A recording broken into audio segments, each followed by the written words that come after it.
El capitán del barco real, Robert Fitzroy, estaba a punto de zarpar en una expedición a Sudamérica, pero estaba preocupado del estrés y la soledad de ese viaje, ya que el anterior capitán del barco se suicidó. Entonces pidió a sus superiores que le acompañara una persona profesional y bien educada, con preferencia si era un naturalista. Los profesores de Cambridge recomendaron a un joven de 22 años, Charles Darwin, para que vaya en el viaje. Fitzroy estaba convencido de que podía juzgar a una persona con solo ver sus facciones. Darwin y Fitzroy se llevaron muy bien, pero posteriormente Darwin se enteró que casi no lo eligen para el viaje, ya que Fitzroy dudaba si alguien tuviera la energía y determinación necesaria para el viaje portando esa nariz.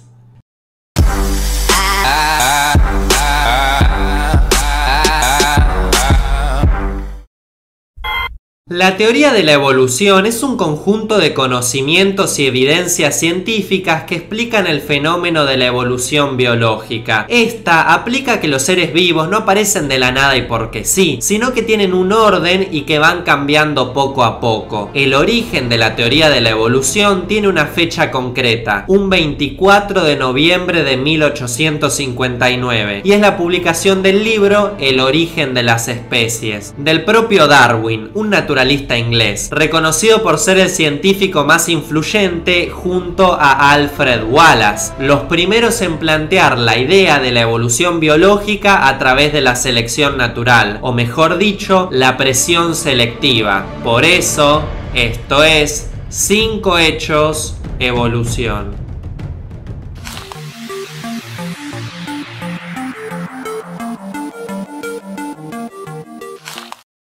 ¿Por qué? ¿Por qué apareció la teoría de la evolución? Podemos buscar razones históricas, y quienes hayan estudiado este hecho en la escuela van a tener muy presente la anécdota donde Darwin observa atentamente unos cuantos pájaros en una isla, o a Watson y Crick discutiendo pensativamente sobre una extraña fotografía en blanco y negro. Pero antes de ser postulada, la teoría de la evolución tenía un ridículo pero arraigado rival, la teoría de la generación espontánea, que es una antigua teoría biológica que sostenía que ciertas formas de vida surgen de manera espontánea a partir de materia orgánica, inorgánica o de una combinación de las mismas. Esto quiere decir que si tenías guardado mucho queso en un sótano, iba a hacer que aparezcan ratas, o que si había carne podrida, esto iba a hacer que mágicamente aparecieran gusanos, moscas y otras alimañas. Algo así como cuando tu mamá te pregunta de dónde salió el desorden que tenés en tu cuarto, y vos le objetás que no tenés ni idea qué spawneó ahí. Esta creencia fue descrita por Aristóteles, luego sustentada y admitida por pensadores como Descartes o el mismísimo Isaac Newton, y recién comenzó a ser objetada en el siglo XVII. Pero lo cierto es que la teoría de la evolución aparece como consecuencia de la observación. Durante los siglos fuimos testigos de cómo los seres vivos cambian. Es más, nosotros aprovechamos este hecho a nuestro favor, así que era solo cuestión de tiempo que alguien se planteara el cómo, y tras siglos de observación y experimentación, la teoría de la evolución es lo que obtuvimos.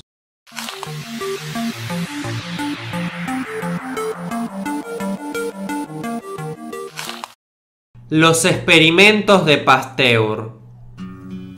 Louis Pasteur fue un químico y bacteriólogo francés cuyos descubrimientos tuvieron una enorme importancia en diversos campos de las ciencias naturales. En 1861, a través de un experimento, demostró de manera concluyente la imposibilidad de la generación espontánea de la vida. En el experimento, añadió un calvo de cultivo a un matraz de cuello largo curvado. A continuación, comenzó a calentar el caldo hasta hervirlo, sometiéndolo a una temperatura que le permitiera lograr el estado estéril, lo que garantizaría la ausencia de cualquier microorganismo, pero permitiendo que el caldo tuviera contacto con el aire.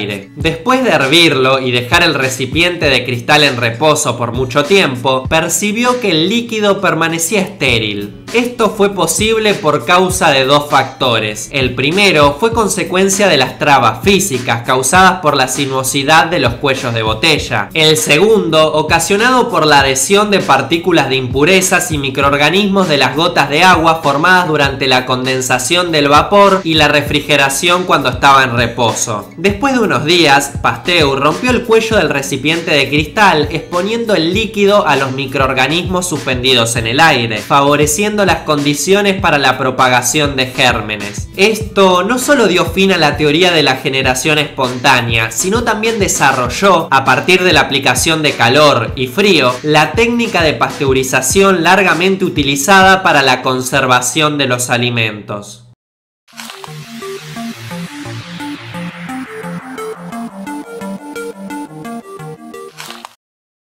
¿Por qué el cerebro humano creció más rápido que el de otras especies? Nuestro cerebro es más grande y complejo que el de cualquier otro animal. Poseemos unas capacidades cognitivas inigualables, capacidad de raciocinio, capacidad para combinar nuestros conocimientos, capacidad para hacernos preguntas trascendentales como quiénes somos y de dónde venimos. Pero no siempre fue así. Los distintos eventos en el tiempo e historia favorecieron a los distintos cambios de nuestras estructuras, incluyendo al cerebro. Las distintas mutaciones llevaron a su desarrollo y el ambiente cambiante fue seleccionando a los individuos más aptos que pudieran adaptarse a ellos. Si se tiene en cuenta que las mutaciones son cambios al azar, se puede decir que por azares de la vida nuestro cerebro resultó más desarrollado que el de los demás animales. Según un estudio realizado por un equipo del Howard Hughes Medical Institute, el dominio de la proteína en cuestión es DUF1220. Los seres humanos tienen más de 270 copias de esta proteína codificada en el genoma. Cuanto más cerca evolutivamente está una especie de los seres humanos, más copias de DUF1220 tienen. Los chimpancés vienen justo por detrás del ser humano, 125. Los gorilas tienen 99 y los ratones solo 1. También se vinculó esta proteína a trastornos cerebrales. Asociaron un menor número de DUF1220 con microcefalia, cuando el cerebro es demasiado pequeño, o un mayor número con macrocefalia, cuando el cerebro es demasiado grande.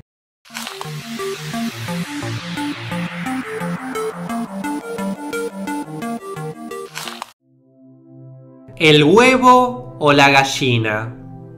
Una de las primeras referencias al inmortal dilema del huevo y la gallina aparece en la obra del filósofo griego Aristóteles, quien afirmaba que lo actual es siempre anterior a lo potencial y por lo tanto el hombre precede siempre al esperma, o lo que es lo mismo, la gallina precede al huevo. No es para menos, más allá de su uso más popular, esta cuestión apunta también a cuestiones metafísicas, ya que se pregunta acerca del origen de la vida. En el año 2006, The Guardian reunió a un panel formado por un científico, un filósofo y un avicultor, para intentar resolver el tan duradero enigma. Los tres pensadores llegaron a la conclusión de que el huevo tiene que haber antecedido a la gallina, a diferencia de lo que pensaba Aristóteles. El filósofo David Papineau proporciona una solución al problema. Lo que define que un huevo sea de gallina es que contenga dentro de sí un pollo o una gallina, pero su origen puede ser cualquier otro, ya que los cambios que se necesitan para que se origine una nueva especie solo pueden realizarse en un huevo. Este debe haberse diferenciado de sus padres por algún cambio genético, quizás alguno muy sutil, pero que provocó que este pollo fuese el primero que encajase en nuestro criterio para ser realmente un pollo. En otras palabras, el primer pollo probablemente no nació de otro pollo, sino que evolucionó de otras razas con características levemente distintas. Esto es una buena muestra de la forma en que la confianza en la ciencia empírica sustituyó la especulación metafísica como explicación del mundo, dejando en claro que la cuestión del huevo y la gallina no es tanto una pregunta científica, sino filosófica, donde el creer que primero fue la gallina se relaciona más con el pensamiento creacionista, y pensar que el primero fue el huevo se relaciona mucho más con la evolución.